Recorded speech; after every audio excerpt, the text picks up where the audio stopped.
Hello and welcome back once again to the HR Social Hour Half Hour Podcast. This is episode 66. John and Wendy talk to Victorio Milian. I'm your host, John. And I'm Wendy. How's it going, John? We're besieged by tech issues this evening. It's not going to distract from the awesomeness of the conversation. A little frustrating sometimes when that happens. Yep. But again, that's the beauty of technology and podcasting. That is true. That is true. You know, John, we've got a pretty busy summer ahead of us.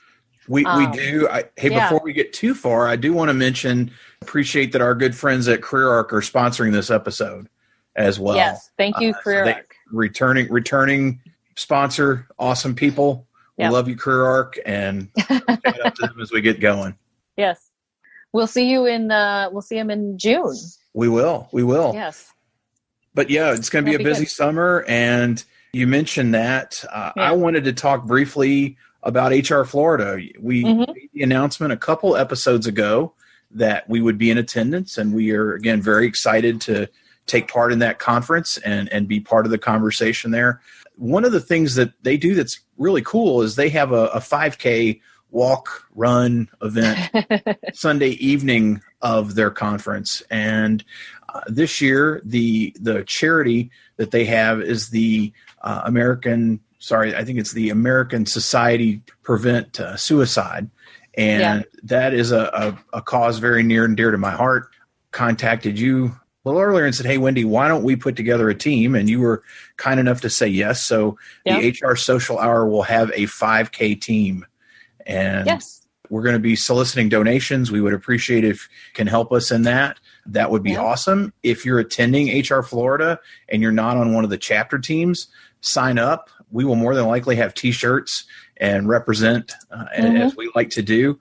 Again, I just really excited to be able to give back to the conference in this way, to something that I all too familiar with, unfortunately, personally, and just wanted to make that announcement. We'll have in the show notes, we'll have how you can help out. Sure, we'll be talking about it again down the road, but wanted to make that announcement, and hopefully those listeners out there can help us out.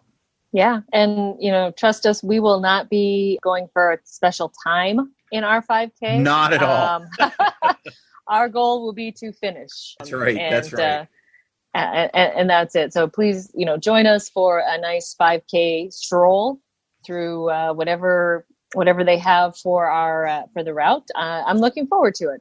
Yeah, walking outside in Florida in August maybe won't be fun, but we'll make it fun. We're going to make the most of it. It will be our time. Like the kid says in the Goonies, it's our time.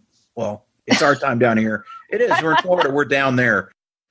But hey, enough talk about HR Florida, because there's going to be plenty more time to talk about that. We have a fantastic guest tonight. Was so incredibly fortunate to spend some time with him at WorkHuman this year, and looking forward to seeing him very soon. We'll have to talk about that probably in a recap episode with HR Redefined, but I'll let you make the introduction. We'll get started. Yes, super excited to welcome Victorio Milian to the show tonight, and looking forward to meeting him in person very soon. His three main professional focuses are human resources, photography, and writing. With HR, he is a HR consultant with Humareso. He works with clients to design strategies through which their HR processes effectively support the organization's objectives. With photography, he is a street photographer whose images have been shown in a number of public works. He also sells prints and books of his original work. With writing, he's blogged about human resources and other business topics since 2009. Currently, he is paid to produce content, which has appeared in a number of sites, including Forbes, and for clients such as ADP, Kronos, and WorkHuman. Victorio, welcome to the show tonight. We are excited to have you here. Our first question is, what's in your glass? Oh, well, first and foremost, thank you for having me on the show, Wendy and John. I really appreciate it. Looking forward to spending some time with you and talking about what I do and what gets me excited about what I do. And good luck with the 5K in HR Florida. Florida in August is brutal, so I wish you all the best in that. We'll lose an extra 5 pounds that way. Yeah, it's for a good cause, so it's all good. Yes, it is. It is. Yeah, so to go back to your question, what's in my glass? Like we were discussing earlier, just juggling different projects and responsibilities.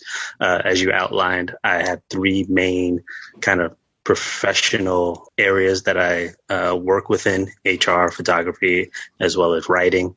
My main client is a preschool for children with special needs. So as a parent of 2 kids with special needs, it's a place that has a dear place in my heart. On the parent side, I worked with a lot of graded teachers and advocates to support my kids' goals as it relates to their respective disabilities.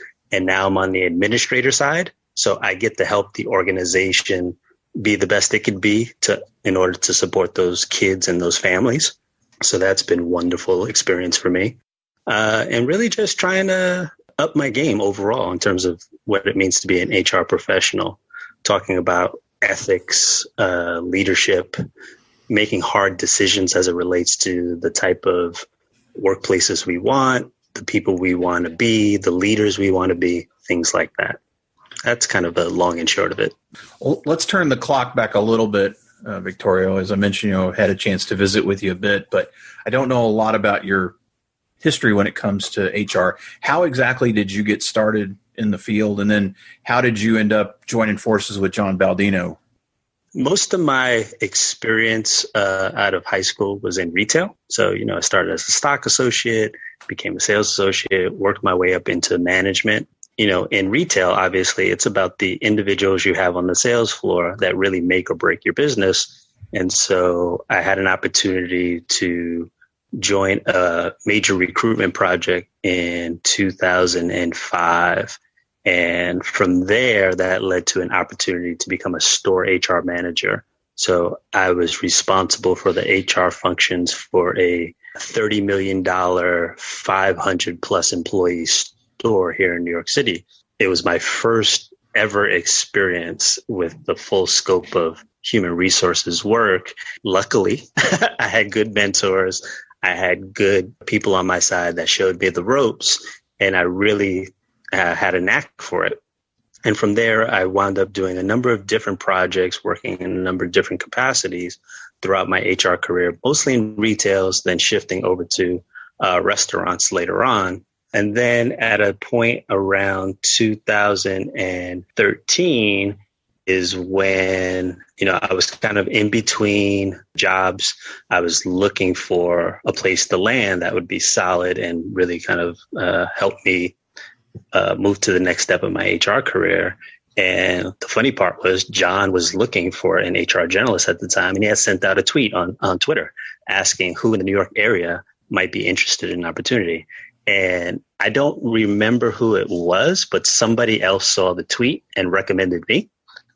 And then we got to talking because we kind of knew each other through social media, but we had never had an opportunity to really talk to each other directly. And a couple of phone calls later, he put me in the role, and I've been with him ever since. I love that you found your job through Twitter. That's awesome. And that's kind of been the story of my life, particularly over the last 5 years. Most of the work that I do on HR or even through my other work is really through word of mouth, oftentimes through my social media presence. So I'm really grateful for that. So working with John as a consultant, I'm sure you see a lot of different HR issues and can see some trends. What do you see as the top issue for 2019, and what can HR pros do to improve? It really depends. And I know that's a kind of a fail-safe word for us HR pros. But for the most part, Humareso deals with small and medium-sized businesses. The challenges we see in those organizations vary. Sometimes they are just clueless about how to be in compliance around new laws and legislation in the places that they operate. And so we help them do that.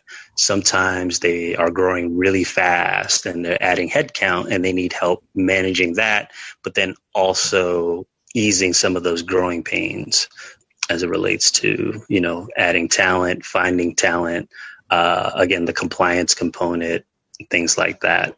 So I couldn't say there was like one trend overall that at least we see on our side. So really, I think it's just kind of more of the same. What are the problems that organizations face that we as HR professionals can lend our expertise and our experience to support them in whatever challenges that they face. So I don't think in that respect anything's changed. It's really just the speed of it, because it's constant, and you just have to be nimble enough and creative enough to be able to support them around those respective needs. Victorio, you talked briefly about being on Twitter and knowing you're very active on social media. I've seen you there for quite a long time, and you do a lot of little things to promote inclusion. You'll tweet a description of a gift that you may share, sharing your pronouns in your bio. Talk to us a little bit about, what's your thought process? How did you decide to start doing those things? And what would you recommend to others that we could do at work, those same types of little things to promote inclusion? Well, as it relates to what I do on social media, I think what's been helpful to me is, when I first started on social media, the thing that kept me on Twitter and other platforms was that I quickly found a community of HR professionals that were already in the space. They seemed to be able to navigate the space in really good ways. And so they welcomed me into the community. And as a result, I learned from them and I expanded on what they taught me to be a better HR professional utilizing social media. Since that time, I've expanded my social networks to include communities outside of the typical HR professional online. So I follow social activists, for example, in a variety of different capacities. I follow creative artists. I follow other figures that through their perspectives and through their social media presence, I get to learn more about how they see the world. And it's expanded my thinking to make sure that if I am going to speak to those communities, or rather engage in those communities, I should be respectful of the cultures of those communities. And culture comes down to language. And so when it comes to gender expression, having your pronouns front and center is an indicator of how you perceive yourself in terms of your gender. And it gives people a clue as to how they approach you as it relates to including image descriptions. When I post a GIF or a photo, it's really a nod to the disability community and the fact that, if you're blind or you have difficulty seeing, that you are using a text reader in order to see what those images are. So again, a lot of the ways I try to be inclusive is to listen to people that may not look or appear like myself and take cues from them in terms of how I can interact and engage. And as it relates to organizations, it's pretty much the same thing. As an HR professional, as a business leader, I set the tone, I set the pace. So if I am doing these small things in-house to really make people understand that diversity is important, that inclusion is important, that respect and appropriate communication is important, if I'm modeling those things and I'm setting the tone and expectation around those things, hopefully those small acts will permeate the organization's culture and starts to make positive change. Showing people what to do, I think is great. I know one of the things that you've done is you make sure that you capitalize every word in a hashtag. And I started doing that and I was like, okay, well, that makes it easier for me to read. Yeah, and I just found out about that recently, that apparently, again, going back to text readers, when you capitalize the words in a hashtag, it makes it easier to be read. And I had never thought of that. And somebody I follow on Twitter mentioned that. And I'm like, light bulb moment. Duh. All right. So let me start doing that. And we can all read it. It's so much easier. And it's, when you don't think of it. And so I like that, just those small little things to help people feel included. And, because you don't think about them if you're not having to use, a screen reader to get your tweets to you. So a couple months ago, in March, there was a Twitter conversation on tokenism, still kind of gathering the tweets together to put them in some sort of order that makes sense to follow that conversation, because there's a lot of good stuff there. Yeah, it was fantastic. I I should have had a hashtag so I could easily follow it a little better. But, talking about that and down the diversity and inclusion road, how can we make sure that when we're looking at diversity, we're doing more than just checking the box, making sure that we've got the one female, we've got the one Black guy, or, double points, we've got a Black female. How can we make sure we're doing more and getting to that real inclusion that we need to? No, that's a great question. And there is no one size fit all answer. I would say, kind of at a basic level, it really comes down to whether or not the organization recognizes the need for change. If we're talking about an organization that has a diversity issue and is, at least on the surface, making attempts to address it. Because one of the things that often gets confused when we talk about diversity and inclusion is the issue around individuals versus systems. If we hire a Black woman to occupy a role, that's about the individual, right? Oh, here, check, we've done this thing. But if the system itself or the organization that represents the system is broken, or it pushes back against any sort of change that relates to diversity, inclusion, equity, and even justice, then it always reasserts itself and you're still back at the same problem. And I think that's kind of the frustration that became evident in that Twitter conversation, is that people have been talking about diversity and inclusion for decades. It's not a new problem that organizations have had to tackle. And yet everybody seems to be fumbling with how to do it and do it well, and balancing all the different competing interests, right? You're a business that needs to make money, right? And so that's your primary focus. But you want to ideally reflect the communities in which you maybe operate, or your customer base and things like that. And so how do you marry the two in a way that really makes it apparent that you are trying to do the right thing, even as you are attempting to maximize shareholder value or to maximize return on every dollar invested in the organization? And there is no easy answer for that. But I do think that ultimately, one of the things that any organization has to do if they're really serious about diversity and inclusion is they have to make it a moral issue. They can't make it an ROI issue, because the ROI has already been proven that diverse teams are much better in terms of outperforming monolithic teams, so on and so forth. I mean, the data is there and it's been there for forever and a day. But if you don't lead from an ethical standpoint around this issue, then you can't change the system that perpetuates the lack of diversity and inclusion in organizations. So, and again, that's why I think people get frustrated by, we got caught doing something stupid. Now we're going to hire a diversity and inclusion specialist. It'll probably be a Black woman or a Black man, and he has no power. And 6 months from now, he's going to resign, saying he moved the needle somewhat, but nothing's gotten done. At this point, it is a moral issue, and making it part of your culture and making sure that it goes through every part of your organization. It's not easy, but I agree. We have to be on the moral side that we're doing it because it's the right thing to do. Right. And I think once you determine that is the case, you figure out a way to allocate resources. You figure out a way how to get people on board. You figure out where the blind spots are and how to deal with those. And, it's going to mean uncomfortable conversations. It's going to mean a lot of self-reflection on an individual level and as an organizational level. But it can be done. But it comes down to the will to do so.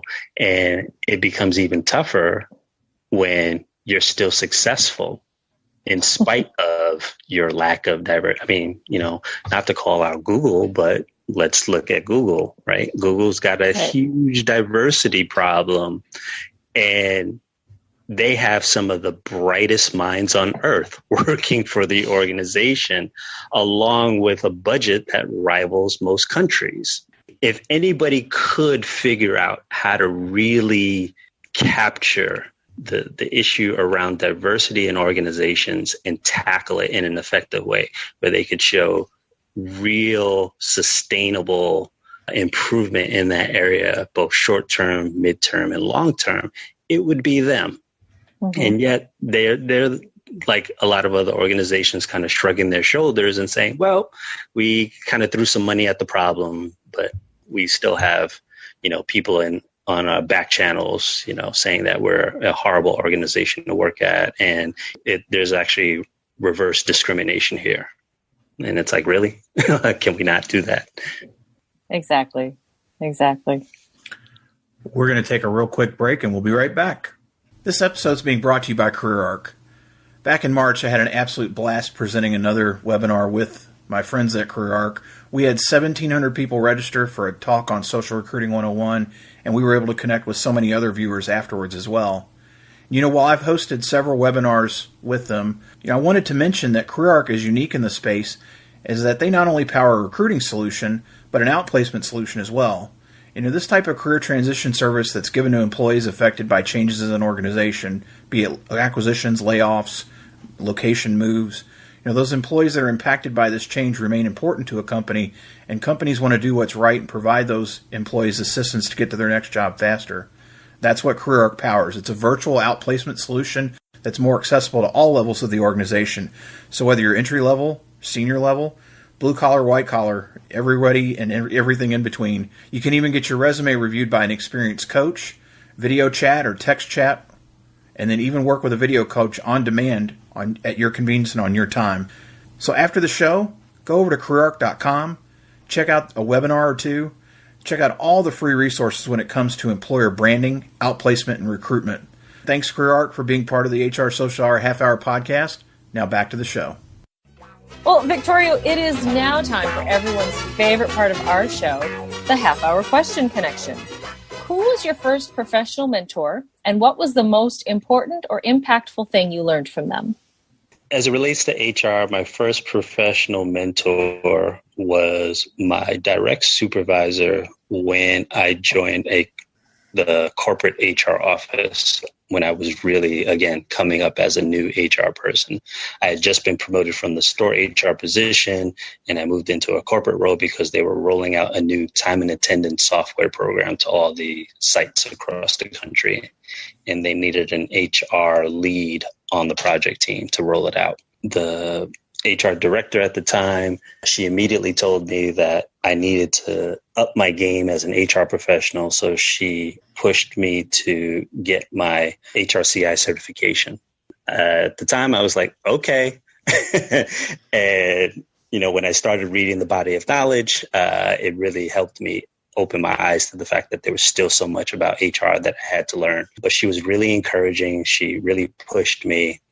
And 6 months after I committed to taking the test, I was able to pass the test and I was able to get certified at the time. One of the things she taught me is, ongoing education is really important, particularly in our work, because of the rate of change in terms of what we do and the laws that we need to be mindful of and how to work with people of different levels of the organization and so on and so forth. Even though we didn't always get along, she really had my best interest at heart as a professional more often than not, and I will always be appreciative of that for her.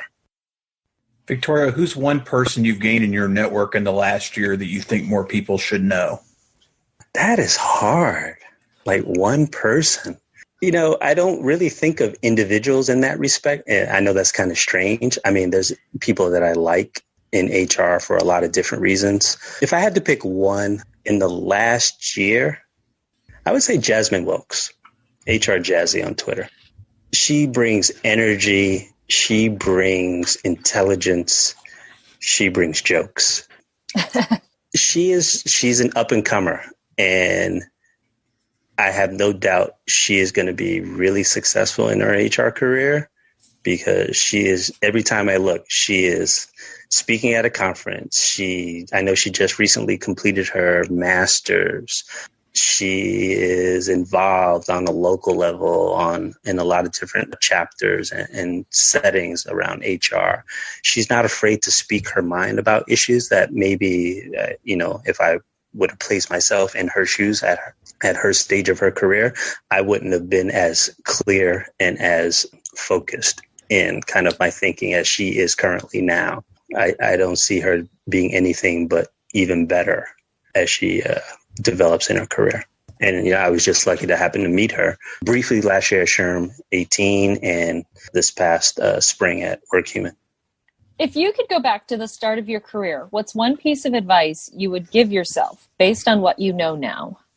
If it had to be one piece of advice, I would go back to school. One of the things that I don't share, not because of my stage of this career right now, and I never finished college. Everything I've learned about HR, about being a business professional, photography, writing, all of it, I learned as I went throughout my career. I don't regret the decision not to go back to school, but I do miss it. I liked college when I was in it. I learned a lot. I like the camaraderie of being a student and being around other students. And having recently done a tour with my daughter who has made a decision about her college choice, it just brought it all back. Like, oh, yeah, right. Being on campus. I remember this. Books, right? Things like that. Picking classes and what am I going to learn and all that good stuff. Yeah. So I would say in terms of my career, if I could if I was to go back in time and complete my degree, I would do that. How do you enjoy giving back to the community, Victorio? I believe my success is community based. Like I mentioned before, when I got onto social media, I immediately found an HR community that embraced me. They were the ones that encouraged me to start blogging, which led to opportunities, again, because of my presence on Twitter through a community member in the HR space. They were the ones that referred me to John, and that's why I'm part of Humareso. So for me, whenever I have an opportunity to give back to the community, I try my best to do so. If it's a conversation with somebody who's maybe looking for a new job opportunity, or if it's somebody that maybe has a question about something going on in their workplace and they want somebody to bounce ideas off of, anything and everything within my power to do, I try to do toward the community. And some of that is also challenging the community. I think sometimes, we get so comfortable with each other in our small circle that we don't always remember that part of our role is to think about the next thing. And again, think about the ethical challenges that we as an industry face. I don't try to belabor the point, but I'm not going to try to ignore that there are things that we should be paying attention to, whether it's diversity and inclusion, whether it's kind of, again, the ethical choices we make about the type of businesses we operate or the type of business partners we connect with. All of those things should be on the table for discussion so that way we can improve overall as a community. Victoria, what is your favorite movie? Oh, that's another hard one. I will say that generation defining movies, when I was a kid, it was definitely the original Star Wars trilogies, because I am of that age from when they came out in the theaters and I saw them all in the theaters, and they were very defining movies for me as a kid and teen. In my 20s, the defining movies for the Matrix trilogies, I really loved those. And then now, particularly movies that I enjoy with my kids, Marvel, I mean, they're just amazing right now. But even amongst all the different Marvel movies that are really good, particularly for us as a family, Black Panther, and I know it's not a Marvel movie, but it is a Marvel character. It's Spider-Man Into the Spider-Verse. Oh, yes. My whole family loved that. Even my 8-year-old daughter, she wants to be Spider-Gwen. Nice. Yeah. We went Christmas Day. That was my first time seeing it. The others saw it for the second or third time because they aren't in school. But that was a fantastic, fantastic movie. And my oldest and my husband are both hoping that Miles shows up in the next live action Spider-Man movie. I know. so many opportunities there. I mean, and the way it was drawn and the animation. I mean, it was like they did everything right. It was an amazing movie. Maybe this is a little easier, Victoria, but what about your favorite musician or band? Yeah, that's not good at all. Honestly, I do not have a particular favorite musician or band. I listen to a lot of different styles of music. I do lean more toward house music. I am, again, of that age when house music was really big here in New York City. And my second oldest brother was also a DJ. So that was the type of music that he played most of the time. And that's what I was surrounded by, what I grew up in. So I really like DJ-driven music more so than, say, like a band or a particular singer. So that's where I kind of lean toward. If I had to pick a genre, if you put a gun to my head and ask me about a favorite band or musician, that would be really, really hard. I would probably default to Prince because he is just the total package, and Beyonce, sorry, because now she is the new total package in my mind. That's my answer. How about a favorite TV show? I don't have one. I rarely watch TV. I shouldn't say that. I do watch some TV. I don't watch entertainment TV. So I'm either watching the news or I am on occasion maybe watching something, usually with the family. So it's interesting. Right now, we are watching a Korean drama on Netflix, and it's about mythical gods, but it's set in the modern era. So they all look human, but they all represent different animal deities. And it's this weird love story, and there's a potential subplot that might initiate Armageddon. And it sounds really strange, but everybody from my 13-year-old to myself, we all love it. So that is the one show we're kind of consistently watching, but even then it's in fits and starts. I feel like we might need to change that to fit like a favorite series, because there's a lot of people that, you don't have TV or you don't have cable, but somebody says, oh, watch this series on Netflix or HBO or whatever. So you get that one or two series that you binge watch or exactly. Yeah, I'm hoping one day I can sit down and actually binge watch Game of Thrones, because I haven't yet to see a single episode. And now with all of the fanfare and everything else, I feel completely left out. So, right. All right. I've read the books, but obviously the books are not the same. So I have to figure that out. You probably need about a month, I think, to get through all of it. Yeah. Without kids or work or anything else. Or life Exactly. Well, Victoria, I always look for connection, and you and I had an opportunity in Nashville to talk comic books. I'm glad that you mentioned the MCU films. They're great. I don't know if you've seen Endgame yet. It is a wholly satisfying end to the last 11 years. We may do an episode about it later, because I got a lot to say, but I don't know when people are going to hear this, and I'm not going to spoil it for anybody else. But having said that, if you're not watching those defining movies of your life, not listening to house music, watching this Korean show that really intrigues me on multiple levels. Now, what else do you like to do outside of work? There really isn't a lot of time. I will say photography is probably my go-to when I am not having to really focus on professional commitments or personal commitments. It's an emerging practice for me. So, I've been doing it consistently for 5 years. So there's still a learning curve involved, and I'm enjoying that process of learning how to take good pictures and seeing the world in a different fashion through photography. It informs some of my work in other ways. So I have the opportunity to use some of my photography skills with some of my clients. It's a good way to kind of capture milestones and events. And then it gives people a visual frame of reference for that. Because sometimes, you're working so much that you don't remember that, we did this really cool thing. And photographs kind of help people get back into that space of recognizing that, we did this really cool thing. So I'm starting to incorporate some of my photography practice into my HR practice as well, which has been great. I think there's just something about, particularly when you take an image and take it off the screen and you make a print of it or you make a photo book of it and it becomes a tangible object, that I'm really excited about, because my day job entails me sitting in front of a computer for anywhere from 4 to 6 hours a day.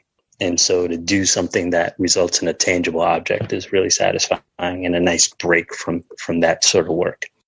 Finally, Victorio, if you weren't working in HR, what do you think you'd be doing professionally? I've been asked that question before, and I like what I do. So I can't imagine doing something else. And part of the reason I like what I do is because I'm in a place now in particular where people are giving me the freedom to do it in the way I believe I can do it best. I've worked in corporate gigs where they were very clear on how an HR professional should act. And there was a certain amount of conformity that was acceptable to me, but a certain amount that wasn't. And now that I am with John at Humareso, and he's a really great boss in the sense that from day one, he was very much like, if you need me, give me a call. Otherwise, I'm going to trust that you are going to handle the job. Lets me do the job the way I see fit. And I've been appreciative of that from him from day one. The fact that I am in this good place where I can perform my role in the way I believe is best and give it my maximum effort, give it my maximum creativity, give it my maximum energy, and still be able to balance my personal responsibilities as well. I think I wouldn't change anything professionally speaking at all right now. But if that was to change somehow magically, I would probably want to travel more. I think I know of some HR professionals that are able to travel and work with clients in a number of different localities and support them in that way. And they seem to be successful at it. They seem to be happy with that. I would like to try it. I don't know if I'd want to do it long term, but I like the idea of traveling to a client outside of the New York area, working with them, seeing what I can do, and kind of also be engaged in their space. Mm-hmm. There's something, virtual is fine for a lot of projects, but there is something about being on the ground with a client, working with them directly, being in their space, and seeing kind of the environment in which they live and breathe in their communities that I find really appealing. I've done it a couple of times in previous roles, and if I had to re-engage in that, I would like to explore that further. We're glad that you are in HR. I'm glad that you are challenging, I don't want to say the status quo, but I will, because I don't really know how to say it, but I appreciate what you're saying, how you say it. I appreciate how respectful you are, and I'm really glad that we were able to spend a little bit of time together to do the show. And there may be a few listeners that aren't familiar with you. Now that they've heard you, they're going to want to follow you. What's the best way for them to reach you out there? If they Google my name, they'll definitely find me. The beauty of having an unusual name is, not many people have it. And I just come up in Google search right to the top. Twitter, Victorio_M. My photography website, the main one is creativechaosphotography.com. In terms of writing, again, I'm in a number of different places. Just, again, Google my name and my blog post and my writing and my other work will bubble up pretty much to the top. We'll have your Twitter and photography site there. We'll put a note about Google in the show notes too. Mm-hmm. Wendy, what's the best way for the listeners to find you? Best way to find me is on my blog, mydailyjourney.com. Daily is D as in dog, AILEY. And the fourth Sunday of each month, please join us on Twitter for the monthly HR Social Hour Twitter chat. How about you, John? Before I share how to find me, I do want to thank Career Arc once again for being such a great sponsor and friend of the show. Really do appreciate you taking part again in another episode. But as far as for me, if you go to hrsocialhourpodcast.podbean.com, left-hand side of the screen at the top, 3 little lines, you click that button and it'll drop down. You'll see all the links to my social.